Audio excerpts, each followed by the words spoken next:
Driving with Mark and Nikki! Ayusin mo. Okay. Anong gagawin natin? Kailangan Hindi ka Kailangan modulated yung boses ko. Anong intro mo? Sabi to, driving with Ba't kasi, welcome to the Tulpas Episode 1. Okay, dahil na-inspire kami mag-podcast, kakanood ng Cool Pals. Gawa ng Chooks to Go talaga to. Chicks to Go. Kalaban yun! Ba dyan? So, magpa-podcast na kami habang nagda-drive. Kasi si Nikki lagi may lakad siya ng malayo. Sobrang layo, mga 8 hours. So, whole day work, palitan natin ng whole day podcast. Ano masasabi mo? Yes. Wow! Gusto mo sabihin ko? Ayusin mo po the drive mo. Bakit nagiliran ka? Nagugutom na. Ikaw ang Ryan Rems ng podcast na to. Okay. Ganda. Ganda yan. Ano ang sinasabi niya? Ganda yan. Ganda lang. Ganda. Ganda. Minsan may halo. Paano ko to? Ipopost. Puro cut na to. Oo. Hindi na natural. Kaya nga podcast dapat natural. Ay, don't mong ikat. Dito sa podcast na to, pag-uusapan namin anything under the sun while driving. Pero meron na talaga kaming topic. Kung ano yung, ito talaga napaka-epal eh. Hindi siya pwedeng content creator. Nagugutom na ako. Dapat kumain muna ako bago ka magsimula. Okay, Ayan, kakaalis lang namin ng bahay. Tapos kakain agad. Ganito kami pag lalabas. Saan tayo pupunta muna? Oo nga. Hindi, kailangan mo na nilang malaman anong gagawin natin dito. Ano bang plano mo? So pag-uusapan namin yung anything under the sun, ng mga topics na pinag-uusapan namin, lagi naman kami nag-uusap. Pero para di niya ako tulugan, i-record na namin. Para pag time na tatulugan niya ako, recorded! Okay, so anong gagawin natin? Siopaw. Kakain mo na ng siopaw? Ayan ang siopaw. Putik. Podcast to, hindi hindi vlog. Okay. Okay, game. So the first topic, pagpakilala pala muna. Sabi mo ako si Nikki. Anong ginagawa mo sa buhay mo? Eh di nagtatrabaho. Paano yung mga makikinig nito in the future na hindi tayo kilala? Di ba? Paano pag Tayo ay sumikat na tayo, dapat kilala nila tayo. normal na magkasawa. Okay, kami ay mag-asawa. Ilang taon na? At yan po ang una naming topic! Magto 2 years na. 3! Ano ba? 2. Ano to? Magto 3 years na pala. 2025 na. May tanong pala Isip ako. ko 2024 pa lang eh. Kailan naging tayo? May 13, 2016. 2016? Ah. So ilang taon na tayo? 9 years. Magna 9. Okay! So yun ang una naming topic pala. Nabago na. Iba na yung Ano bagong ba? topic. Akala ko yung anong topic natin? Lumabas eh. Anniversary So, na nilimutan. Hindi, oo, yun. Pag ang ang anniversary nalimutan, ano ba, dapat bang magalit yung significant other? Birthday mo nga, nalilimutan ko eh. Ayan. So, go. Your point of view. Dito tayo. Ayaw Mali nga ka pala. pa. Hindi ko alam. Putik. Wow! Nice podcast! Nice Hindi podcast. ko nalilimutan yung anniv. Hindi ko nalilimutan yung date. Baka possible lang na malimutan mo na bawa kung May 13 na pala. Pero yung date, di mo naman siguro malilimutan yun kasi core memory mo na yung kung kailan kayo naging kailan kayo ikinasal. Yung year. Yung year, yung birthday mo nga na year, nalilimutan ko eh. Yung year, ewan ko, malilimutin ako kasi sa dates, kaya hindi ko din masabi. Pag ba nalimutan ko yung year ng birthday mo, magagalit ka sa Ano akin. naman, factor sa akin. Nalilimutan ko din naman yung birthday ko. Hindi, ako, ang alam ko lang lagi, yung year sa'yo. Kasi 1990. Ang nadalas kong nalilimutan ay yung day. Kasi, ano kaya yung sa dulo ka ng month. So, di ko alam kung 30 o 31. Last day of May. Kaya, yung mga tao kasi daw na ano, na sa dulo pinanganak, sila yung may mga saltik. Uy, Oo. hindi. May kapatid ko. July 30. Hindi, oo nga. Sino ko ba narinig yun? Hindi yun totoo. Kapag daw Mababash ka. sa dulo, hindi ayos yan. First episode bash agad. Cancelled. Okay, stop episode. Hindi ka nga naniniwala sa mga pamahiin, tapos naniniwala ka sa Hindi, binyan. sabi lang naman yun sa akin. Bakit ba? Kailangan meron tayo. Oh, game na. Kung makakalimutan mo yung date, hindi naman siguro dapat magalit, pero maging responsible yung both couples na i-remind. Halimbawa, mag-aanib na tayo. Siyempre, kung gusto ko na may pa-something tayo ng anib, may date, may ganyan. Siyempre, i-remind kita, oy, anong gagawin natin sa May 18? Nagwo-work Ganon. yan sa mga couple na open yun. Oo. I-open yung communication. Kasi yung iba, isusurprise kaya kami Oo. Kaya hindi niya sinasabi. Kailangan lang siguro maging open kayo sa isa't isa. Kasi kapag halimbawa makakalimutin nga yung partner mo, edi magagalit ka kung nalimutan niya yung anib niyo. Tapos hindi mo naman siya nire-remind.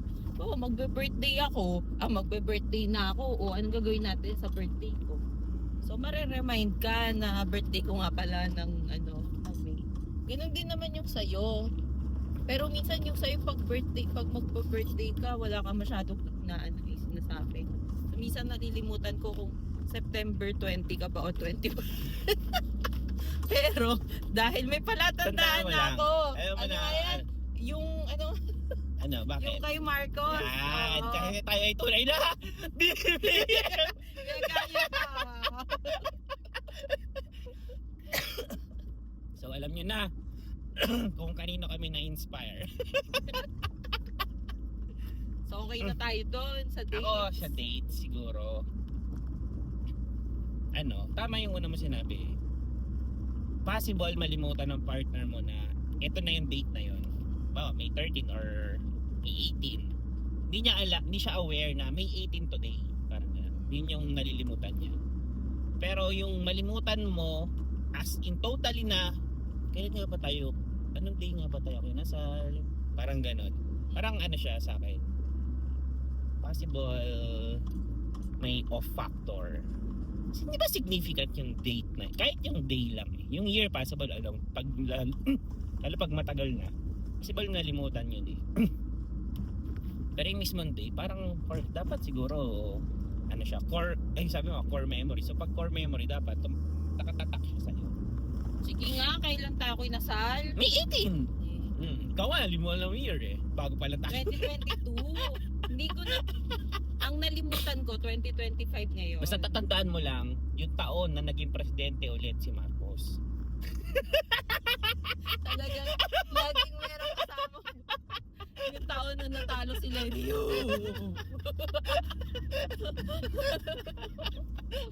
Mga kakamping pa naman tayo ngayon. Kaya nga eh. Pero yan, yun. Yung year, possible malimutan. Yung day, para sa akin dapat hindi. Pero tama yung possible malimutan. Ito na yung araw na yun. Siguro responsibility rin ng kapag alam mo naman yung partner mo na cluttered, yung walang konsepto ng date, talagang expect mo na dapat sa kanya na malilimutan niya. Parang i-remind mo na lang. kung paano nagse-celebrate, kung- remind mo. Paano kung ni-remind mo tapos wala pa rin ginawa? Kailan mo ni-remind? Kahapon? Oo. Ay, mahirap na yun. Tapos ngayon yung anib. Parang explicitly mo ba sinabi na, uy, anib natin bukas. Tara, may gawin tayo. Tapos kinabukasan, nalimutan pa rin niya. Oo. Iba na yan. Baka meron na siyang something na hindi ka na Baka- talaga niya. Di naman, huwag kang mag-assume. Hindi ka niya iniintindi. Hindi na niya iniintindi Hindi yung mga ganun sinasabi. ka-importante siguro yung date. Or siguro dapat, may confirmation. Dun sa, baka naman busy siya nung sinabi mo yan. Oo. May ginagawa siya. Dapat may confirm. Sige. Tapos pag kinabukasan, nag-oo siya kahapon, tapos kinabukasan wala. Ay, Oh, iyak ka siya. iyak ka na lang. Tapos gawa kang podcast. Mga broken na tao. Pagka ganun, wag na, iwalayan mo na. Pero yun kasi yung laging pinagtatalo. Hindi ko alam kung pinagtatalunan pa siya ngayon. Pero dati, laging yan, uy, magagalit siya. Meron pa din, kasi may mga nababasa pa rin ako na Magagalit siya, mga posts. limutan mo. Hindi mo maalala kung kailan kayo siya. Parang kailan, di ba? Laging, Yung kung ilang taon, and possible, nalilimutan niya kahit pero yung mga... edad mo nga, minsan, edad nga natin, minsan nalilimutan Oo nga, natin yung ilang taon ako, hindi ko na maalala eh. Nagko-compute Alam ko lang, pa ako. 30 na ako. Magta-31. Talaga nilinaw mo pa, 30 lang. Magta-31. Ngayong taon. Tapos, yun. So, kasi di ba kahit naman yung mga matatagal na mag-asawa, bihira yung nakakalaan mo kung ilang taon na talaga sila. Oo. Kasi, pag years na talaga, siguro sa umpisa. Iko-compute mo pa talaga yon kung alam mo naman yung year ng pinanganak yung asawa mo. So, asawa or jowa. Siguro sa Minsan iko-compute mo pa kasi ako nga kino-compute ko sarili kong edad eh. Ang hindi nakakalimot dyan, alam mo kung sino? Sino? Yung mga nagpa-post ng Happy 30th anniversary lagi. Yung may year. Yung lagi sa mga post nila. Laging may year or may ilang months duration. Kasi yun talaga, track nila. Natatrack nila. Ano namang ano namang masabi mo? Naisip ko kasi yung year yung number of years eh. Ano naman ang masasabi mo kapag ang post ay halimbawa sumasampung taon na yung relasyon nyo. Pero yung post niya in months. Bakit ba? Ako wala naman akong judgment sa mga tao. Ganun. Ako meron. Nahirapan ako mag-compute kung ilang taon. Kasi Monthly pa rin yung bate, no? ang feeling ko sa mga ganong tao, sila yung tao na pinapahalagahan pa rin yung every month. Every month na, kasi binibilang nila yung months eh. Ibig sabihin, every month parang special pa rin sa kanila yung specific day na yun.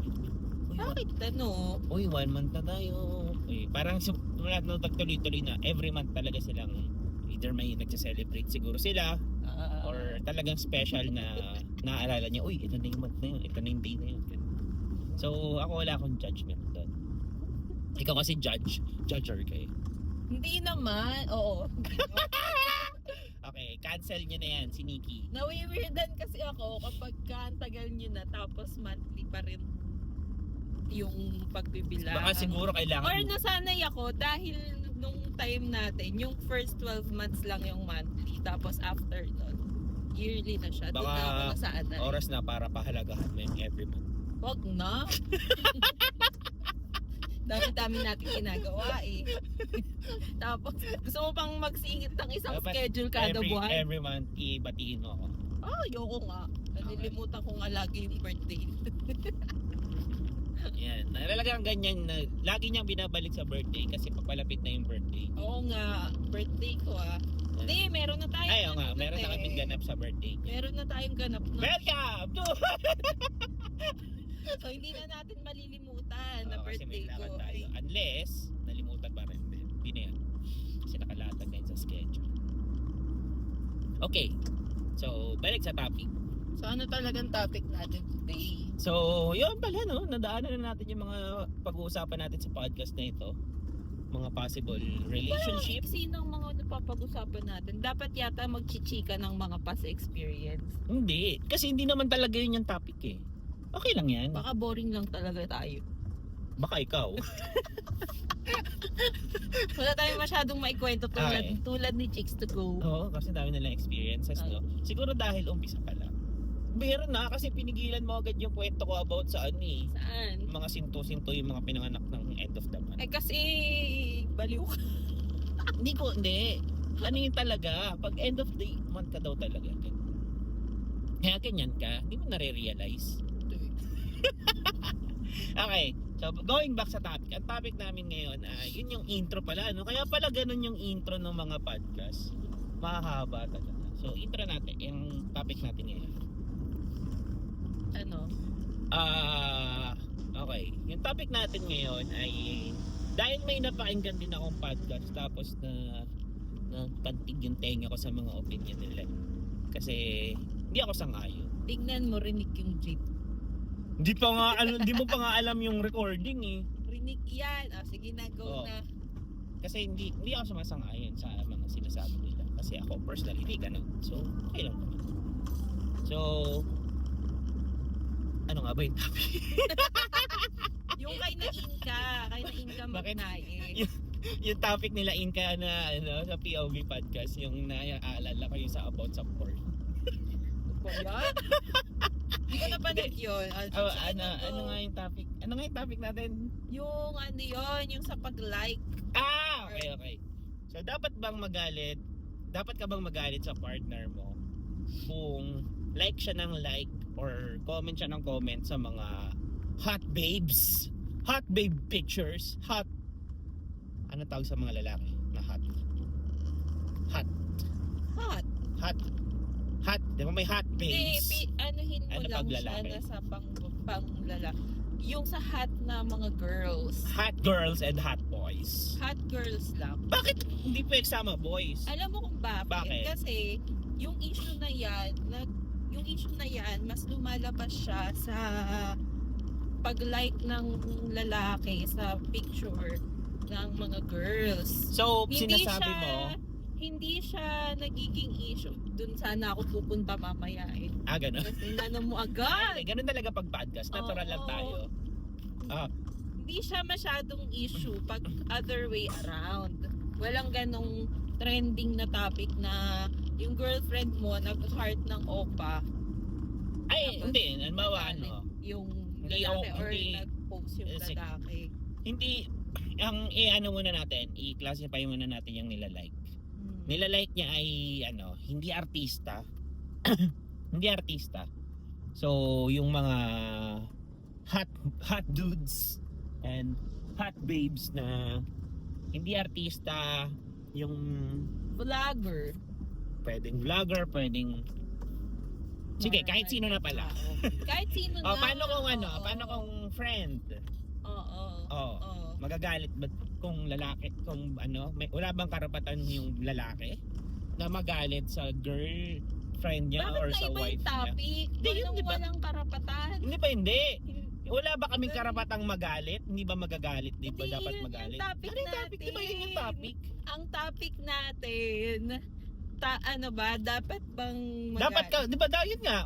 So pag lalaki, hindi Ba't sila ka- nagagalit. Ba't ka nagagalit? Hindi. Yung lalaki, hindi sila nagagalit kapag nagla-like yung Hindi mga... siya sa hindi nagagalit, pero hindi kasi nagte-trend yung sa site, yung pagka yung babae yung nag-like ng picture ng lalaki, hindi siya nagiging trending, gets mo? Ganon?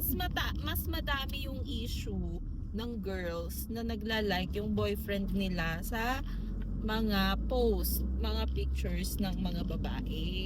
Okay. Yun yung pinag-uusapan ni na Inka Magnaye. Okay. Hindi pa dun sa site ng lalaki babae na nag-like ng sa Ganon. girls yun. Sa Sige. issue Bakit? ng girls yun. Yung pinag-uusapan ni na Inka. Oh. Not all naman.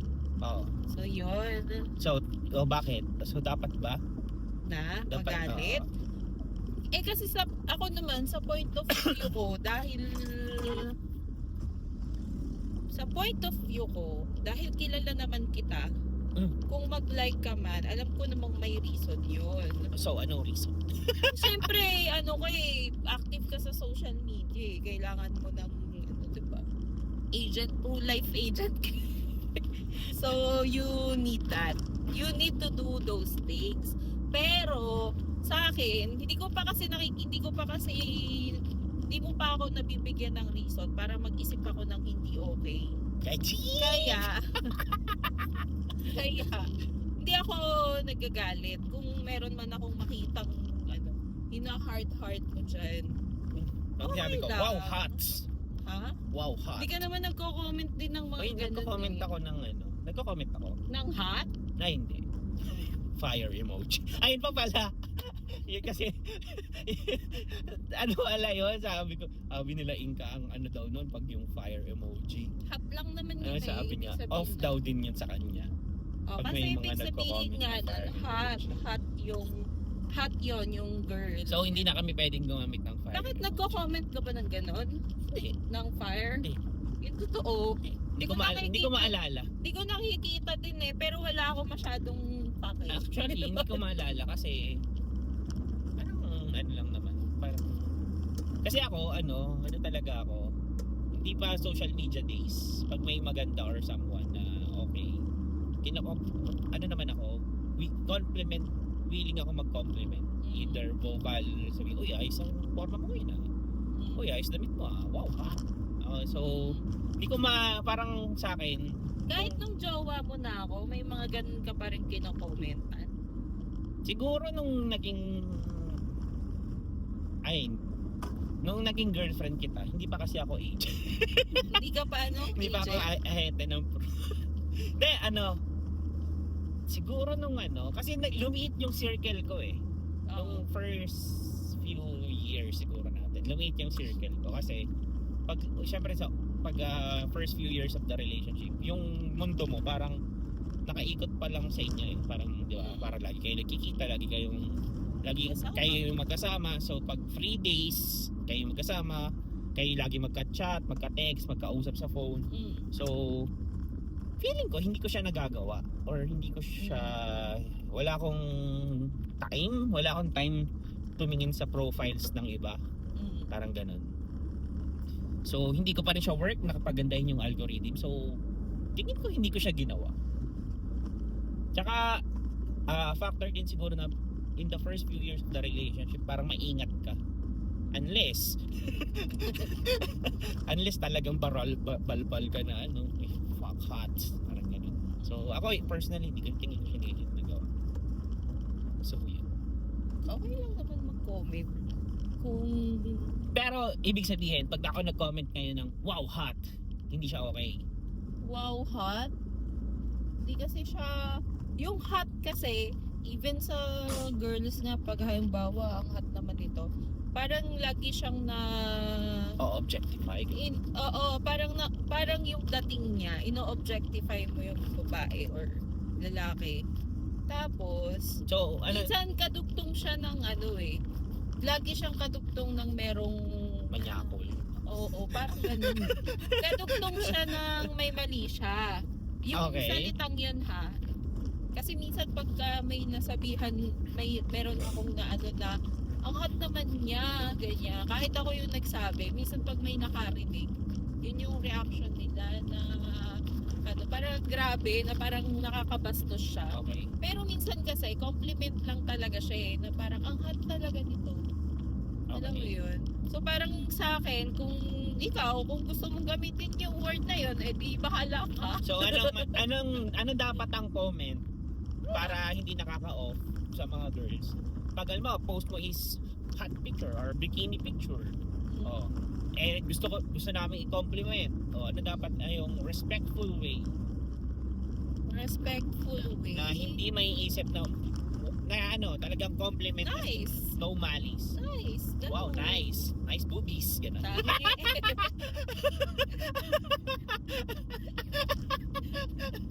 Baliw ka. Nice. Ano Nice ba? lang siguro. Nice beach shot. Ganun. Okay, nice shot. Nice picture. Hindi ko masabi kung kasi hindi nga kita nakikita namang gano'n na may parang nakikita ko lang na mga mga comment mo, ayos formahan natin ha. Mga gano'n. Kanal eh. Diba? Oo, parang kanal.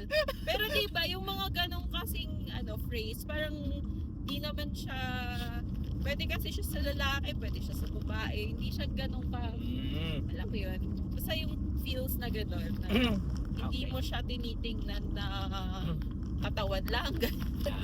Tama, may point yun. Siguro, minsan kasi hindi, si Facebook kasi, may AI siya na comments eh. Minsan, andun na eh, parang i-click mo lang, i-comment mo na Tamad mo. automatic. Ang Hindi, tamad mo naman. minsan kasi, yun yung mga suggestion ni Facebook na i-comment.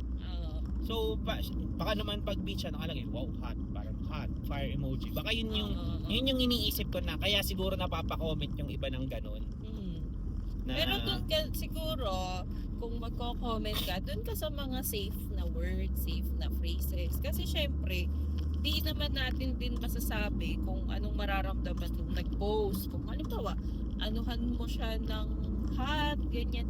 Di mo masasabi kung magugustuhan ba niya yon or hindi. So, better use yung mga safer words. na way off topic tayo. Hindi natin Oo. Hindi wala nga tayong pala pake sa nararamdaman ng nag-post. Oo. Ay, grabe ka! Hindi, ang topic ngayon ay yung nararamdaman ng partner. Oo. Hindi yung Ayun nga, isa nga yun na kung gusto mo talagang mag-comment, mag-like, sa akin wala namang problema kung mag-like ka, mag-comment ka, pero use safer words.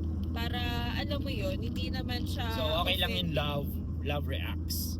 Ayos lang. Wala naman siyang kaso. Sa akin ha, wala naman siyang kaso for someone like yung mga lalaki na hindi naman nagbibigay ng reason dun sa partner nila na magselos or magkaroon ng insecurity. Kasi minsan, di naman natin masasabi sa relationship ng dalawang tao kung okay ba talaga.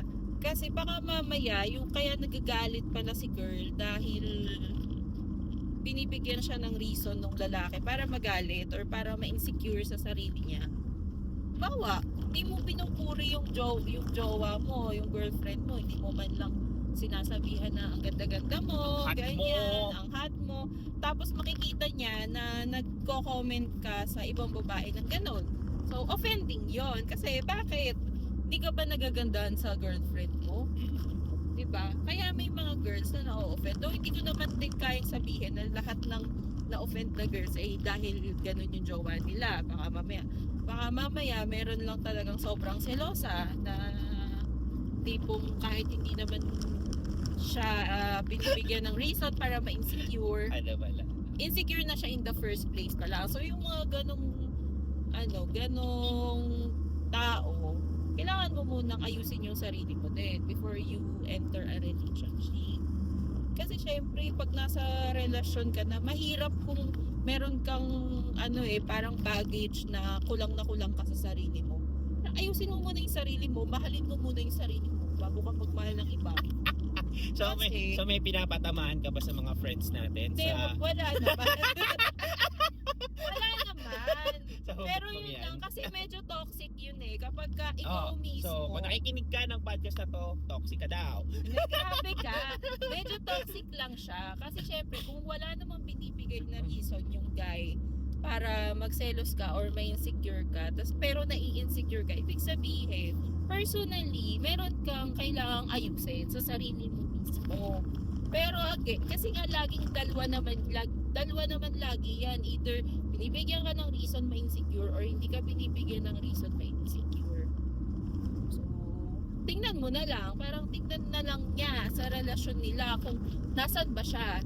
Nandun ba siya sa kailangan na niyang i-assess yung relasyon niya dun sa lalaki kasi pinapa-feel sa kanya na dapat may insecure ka sa sarili mo or kailangan mo palang i-assess ay yung sarili mo. Diba?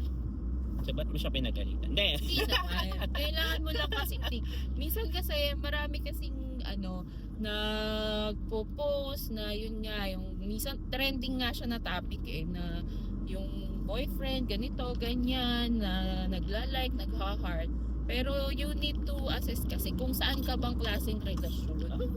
Ako, depende talaga yun sa relasyon.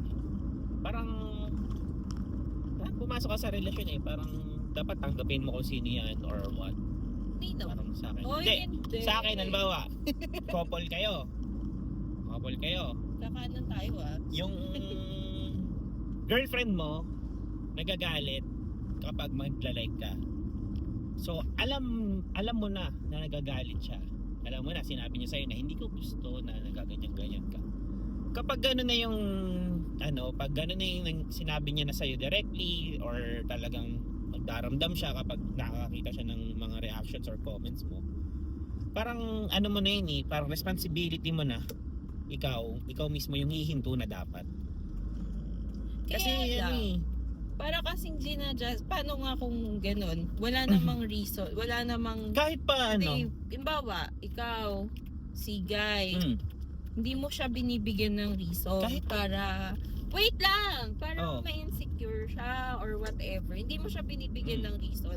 Nagko-comment ka for ano lang, safe, nandun ka sa safe words, kasi gusto mo lang din ng connections, ganyan. Tsaka paano kung yung line of work mo din, kailangan mo nga ng connections. Tapos ayaw talaga nung jowa mo kasi nga ano siya, ayaw niya, gagalit siya. So i-give up mo yung connections na kailangan mo para sa jowa mo dahil yung jowa mo meron siyang mataas na insecurity sa ibang girls. Ako, depende yun. Hindi. Kasi parang Ano ba? hindi. Kung ganun yung Kasi insecure, parang gina-justify mo yung insecurity niya. Kasi kailangan kasing doon So- ka tumingin sa kailangan kasi kung wala ka kasing ginagawang masama, kailangan kasing ayusin personally. so pag ganun yung setup, kailangan na ba nila maghiwalay? Kailangan mag-usap sila. Hindi, pag hindi nga na-resolve. Bakit ka galit? Hindi, kasi yun yung point ko. Tapos nire-rebat mo nang nire-rebat eh. Ayoko na. At mo na yan. Kasi Nandun kasi ako sa point of view na hindi kasi nagwo-workout ang paano kung hindi nagwo-workout yung isang relationship kung hindi kayo parehas Oo nga. willing na ayusin yung sarili kung nyo. hindi pa nga ready si girl na tanggapin na Kaya nga reassess the relationship. so pag gano'n na hindi pa ready si girl, Reassess. hindi, anong magiging mo? Nag-usap na kami. Hindi talaga pakaya na nakikita na nagla-like ako, nagko-comment ako. Anong sasabihin mo sa kanya? Ang sa akin, Iwan mo na yan! hindi yun yung kasi hindi kahit naman sabihin ko ngayon na iwan mo na yan, hindi naman yan iiwan kaya hanggat nga. hanggat mahal pa. Pero Pero nga, yung sinasabi ko. ang Pag walang pagka mahal nyo naman yung isa't isa, hindi pa lang ready for now, sa akin, wag mong gawin kasi alam mo namang out of respect sa partner mo. paano nga kung kailangan niya yun sa trabaho? Kailangan mapaintindi mo yun sa kanya. Kapag Kaya hindi niya naintindihan, tapos kailangan mo, may other way pa naman para makapagtrabaho ka. Nang hindi ganon, so mag-work. Pero kung talagang Kasi yun talaga yung work mo. imaginein mo siya kung gaano siyang ka-toxic yung So, relationship. ayun nga, ang suggestion mo, hiwalayan na. Hindi ko sinasabing hiwalayan. Ang Hindi nga na-resolve. sinasabi ko nga, i-reassess nyo yung relasyon ninyo. Kasi kung yung isang party, hindi talaga siya willing na ayusin yung sarili din niya, na iayos din yung mindset niya, na hanapin din niya yung sarili niyang happiness, yung sarili niyang confidence, sarili niyang yung self-esteem niya. Kung hindi kasi yun kayang hanapin, tatagal yung hindi man magtiyaga man si guy na nandun, pero nandun kayo sa toxic na relasyon. Hindi ko kasi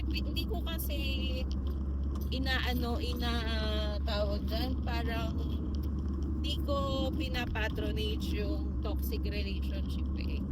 Kasi sobrang hirap niya sa both kasi siya na sobrang nahihirapan Ako kapag kasi- may isang uy, Wait. sa ano lang tayo dito lang pa lang tayo sa Sa social. akin kasi, yung pagre-react at pagko-comment sa social media, hindi naman siya sobrang bigat na bagay para tanggalin sa ginagawa ng isang guy. Sige, pag sinabi ko sa'yo bawal ka nang mag-comment. sa Hindi mga ko sinasabing ano. sa akin. Ang sinasabi O ko, diba yun na hindi, yan. sa akin sa work, sige, kung talaga nagagalit ka, kaya ko siyang i-give up. Kaya kong hindi mag-comment, kaya kong instead mag-comment, instead na liking, direct messaging, ganun.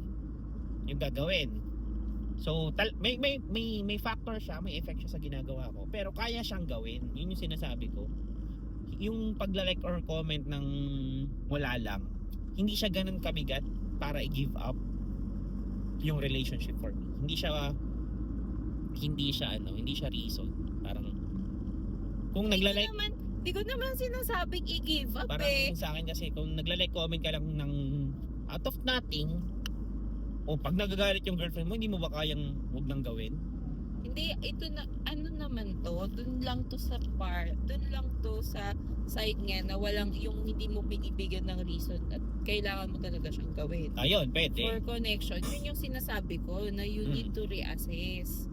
Pero Yun kung yun, ano, pero kung wala lang. Wala pa tayo dun sa wala lang. Kung wala lang. Magalit ka kaagad eh. Eh kasi yun yung nag-uusapan Kanya ka, natin. relax ka lang, nagre-relax ako kasi may recording eh. Kung walang recording to, inaway na kita. Hindi kita kakausapin talaga. Hindi. Nandudun pa lang Okay. tayo At sa ito na ang ano eh. first and last episode ng podcast ng Driving with Mark and Nick. Pangit mong kasi kausap. Hindi, yung sa wala lang. Yung sa Oh, wala wala lang. Oh. Tapos hindi niya kayang yung wala lang yung pagla-like tapos hindi niya kayang pigilan yung sarili. Imaginein mo, hindi ako financial advisor.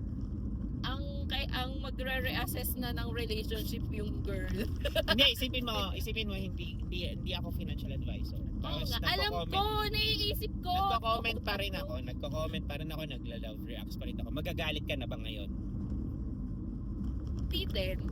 Okay. Kasi hindi mo nga ako binibigyan ng reason para ma-insecure ako sa iba eh. Yan yung dyan ako nag-agree. So, depende yan sa relationship. Pero kung binibigyan ka talaga nga ng reason na ma-insecure ka, kahit halimbawa, hindi ka naman insecure na tao una pa lang, tiwala ka naman sa sarili mo. Tapos, hindi ka man lang pinupure. Parang sa akin, pag ganun yung relationship, hindi ka insecure, tapos pagpasok mo ng relationship na insecure Biglang ka, na-insecure dapat ka. siguro hiwalay. Yun yung sinasabi kong they need to reassess. Para ang confident ko, ang lakas ng aura mo Kasi pag may dumadating. ganun talaga Tapos nung pumasok ka sa relationship, bigla ka nawala sa mapa. Oh my God. Dapat, yung relationship, binibuild up ka pataas. Oo. Parang yun, dinestroy yung yung character mo. May ganun na mga nangyayari in reality. Putik. Parang, Kaya pagka nasa ganun kang relasyon, bawa ka naman sa sarili mo. Yun na yung kailangan mo nang i-assess kung tama pa ba na nandyan ka sa relasyon na yan. You need to assess kasi sobrang hirap kapag toxic na rin yung ganyan eh. Yung tipong na-insecure ka na, hindi ka naman ganun dati, tapos tuloy-tuloy lang yung ginagawa nung yung insecure ka talagang partner. tao. Tapos tuloy-tuloy yung ginagawa nung partner mo. Sobrang toxic no, sobrang sakit nun sa damdamin mo. So, assess mo na kung tama ba, nandiyan ka ba sa relasyon na yan? Hindi, mahal ko kasi. Kung mahal mo, sige, bahala ka. Ipagdasal na lang natin na iuntog ka ni Lord. Nawala yung isa kong, may sasabihin ako naka-cancel. nawala. Ay, kaya nawala kasi sa cancel. Oo. Ano na? Ayun. So, point namin. Depende sa relasyon. Ang point natin, depende siya sa sitwasyon at depende siya sa magkarelasyon. Depende siya dun sa couple. Pero in general. Kung may nakikinig man sa atin, tapos na realize nila kung nasaan silang klase ng relasyon doon sa mga sinabi natin. So, kailangan yung i-assess nga yung relasyon or yung sarili ninyo. Para 'di ba? Mahirap kasi kung nandun ka sa relationship na sobrang toxic. Mahirap 'yun, masakit 'yun.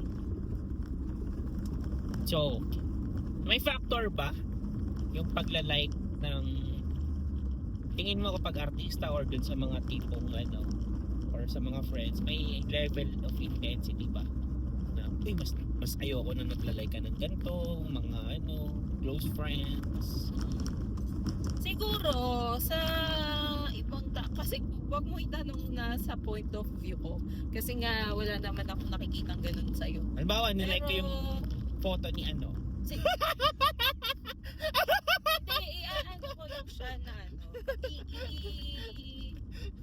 parang i-categorize yung pag-like depende sa nakikita ko in general. Siyempre kasi may mga girls na kaya ayaw nila ng nagla-like yung mga jowa nila ng mga friends, common friends. Mas malapit kasi yun eh. Parang mas abot kamay, mas madali na i-meet, mas madali na kilalanin pa kasi abot kamay mo siya kakilala mo siya personally. Paano pag close Pero, friend? paano close friend? Bawa sila Common friends nga, may common friends. Bawa sila si Toots. Uy! Ay, name drop. Sinabihan ko, wow, hot. Ano ang Si reaction? Toots? Wala! Hindi, bura. Kasi Hindi dapat... sa point of view ko nga to. Okay, bye. Lang siya. Sige. In general lang siya na kaya siguro yung probability na magalit yung girl na pag nag-like ka ng mga common friends, close friends. Kasi nga mas abot kami siya, mas malapit, mas madaling kitain, mas madaling Sa akin, kilalanin. Unlike Mas- yung mga celebrity, syempre pag celebrity, artista, Ano pag singers, nag-comment ako kay wag Pinoy, baka mabash tayo. Sino ba crush ka na celebrity na babae na international? si Rosé. Si Rosé. Wow, hot! Ayos ka. Hindi mo naman abot kamay si Rosé.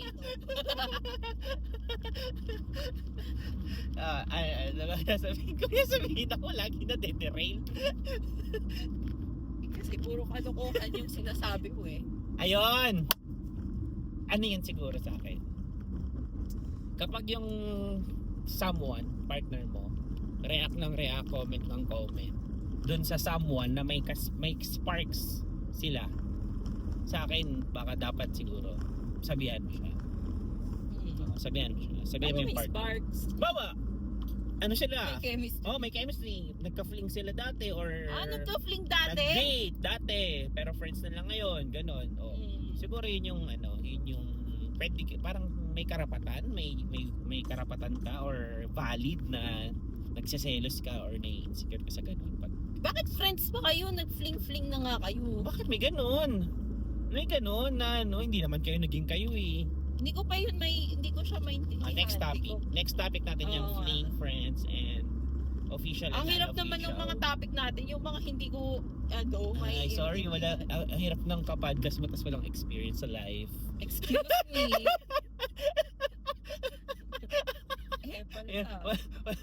Wala ba kikikwento to? Hoy, meron. Baka hindi mo matanggap pagka nagkwento-kwento Ikikwento niya lang ay yung mga ideals niya sa life. Hindi yun ideals. Kaya ako may mga ganong kayang sabihin kasi gawa yun ng experiences sa life. Sige. Yung ideals, sinasabi mo dyan. Kita Okay, so, Wait lang, hindi mo kasi tinanong kung di ba ang pinag-usapan natin yung sa girls na nagagalit sa boyfriend nila. Pero hindi mo tinanong sa akin kung bakit ba hindi nagiging issue sa boys. O bakit? Hindi nagiging issue sa boys. Bakit ba parang normal pagka yung lalaki yung nag-like ng pictures ng mga hot babes? Hanggang sa susunod! De, joke lang. Kasi 40 minutes na tayo. Kakat ko na sana yung episode. Ayoko na. Sige, go na. Bakit, di ba, pagka yung lalaki, nag-like siya ng pictures ng hot babe, hindi siya normal, tinatitignan siya ng general public na hindi siya normal. So, nagagalit yung mga girls, di ba? Pero, pag other way around, yung girls yung nag-like ng mga hot dudes, hot oppa, hindi naman siya nakikita ng general public na malicious or nagloloko ka na. So, general or public yung mga tanga. Hindi. Aba. So, beep! Pahirapan Dapat, sa editing. Yun naman yung pag-usapan natin. Sige. Next episode. Ano naman yung masasabi mo doon? Okay, sige. Dapat pala hindi tayo nagsasabi ng mga masasamang words. Oo. Kasi wala tayong editor, mahirapan ako mag-beep! Wala ka dyan. Baka hindi mo na yan ma-edit. Baka hindi naman ito ma-upload. Alright, so yun, wrap up. Okay. Huwag nyo nang i-like. Ay, hindi na ba natin itutuloy? To wrap up the episode, ano nang masasabi mo? Ano mapapayo mo sa mga ganong relationship? Wrapping up. Kanina pa ako payo ng payo. Akala ko itutuloy natin yung Hindi, 45 minutes na natin i-cut to. Ay, i-edit mo pa yan. May tatanggalin ka pa dyan. okay lang yun. At least kakat na natin sa point na ito. Ikakat na natin. Tapos next episode na tayo. Ano ba yan? Talaga kailangan natin to explain kada episode. Eh. Ginagaya ko lang. Yak, tumatalo. Ginagaya ko lang yung spill ng ibang Ano yan, podcasters. pumuputok yung lalamunan mo. Ew. Alright, hirap pala mag-podcast kasi nakakaubo siya ng ano. Ako ang hirap mag-podcast kasi nakakagalit na pero ayoko. Na-imagine ko. Hindi ako pwedeng magalit sa Na-imagine ko pala pag nag-boom yung podcast natin. Tapos nasa studio na tayo. Tapos nagalit ka. Tapos nag-walk out ka. So yung mga cameraman. Kaya nga pinipigilan Wow, ko. diva! Diva ito! Kaya nga pinipigilan ko yung sarili ko, di ba? Siya yung divang artista. Okay. Alright guys. Hanggang sa susunod. Nakabanata. Okay. Okay. Hanggang sa susunod. See you na next drive. episode. And this is Driving with Mark. And Nikki. Bye-bye! Hindi pa. Tapos